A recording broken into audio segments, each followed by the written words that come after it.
Saudi Arabia has accused Iran of undermining regional security at an emergency Arab League session. The talks were requested by Riyadh, which cut ties with Iran after its embassy in Tehran was stormed by protesters a week ago.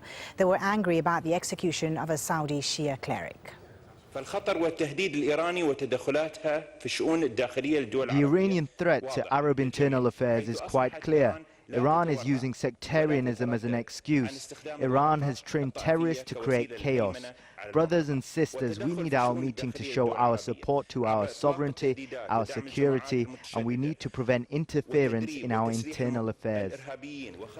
Khaled Batarfi is a senior columnist with the Saudi Gazette. He joins us now live from Jeddah. Thank you very much for being on Al Jazeera, Mr. Batarfi. So another extraordinary meeting today after that GCC meeting in Riyadh on Saturday, another extraordinary meeting that was also. What is the purpose of these meetings? What is Saudi Arabia hoping to achieve? We need to have a common stand in the Arab world because Iran is interfering not just in Saudi Arabia or the Gulf states or Iraq or Syria, Iraq, Yemen and Lebanon, but also in other countries. In Egypt, they are exporting Shiism, and in Tunisia, in Sudan, in Somalia, in the islands, and in other places too. So it is a chance for everybody to come and make a stand together and send a strong message to Iran that this is not acceptable. Sure. A common stand, you say, but some countries within the Arab League have had a rather muted response to this crisis, this latest crisis. Morocco, for instance, Algeria, Tunisia, who've all called for more wisdom. And even within the GCC, we've seen two different reactions with some countries, the more vulnerable countries, if you will, like Sudan, like Somalia, choosing to cut ties with Iran, while the more powerful ones, like the UAE, just simply downgrading relations with Iran. So isn't it going to be very difficult to find common ground within the Arab League as a whole?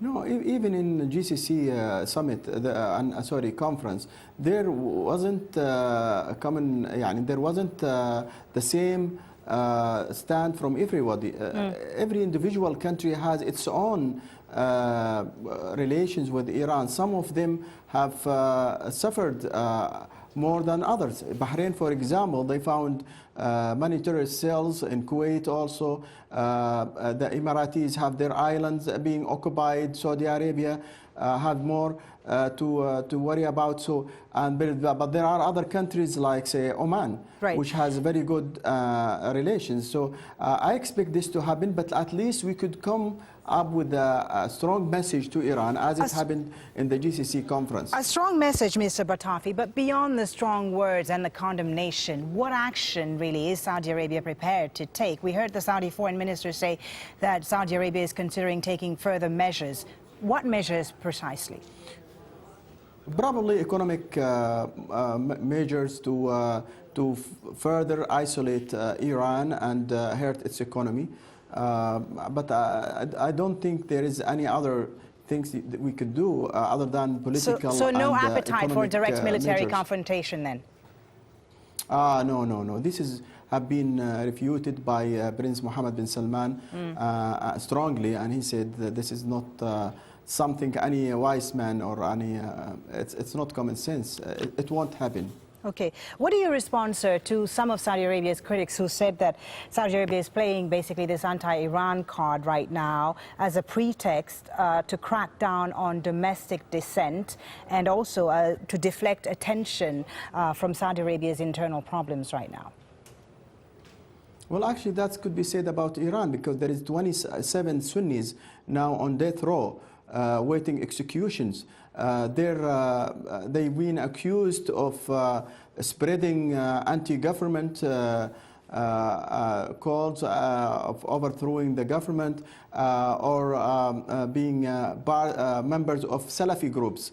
That's their crimes, and they are waiting executions. There is 1,000 have been executed in 2015, according to UN report, and they have more to worry about you know, the courts and pollutions and in Arabistan and others who are demanding their rights and their But aren't regional and constitutional domestic rights. So- politics, sorry, aren't regional and domestic politics the driving force behind this crisis rather than the religion, the Sunni-Shia divide? Well, I believe Iran's dreams of an Sasanian empire or a Farsi empire, it's predating Islam.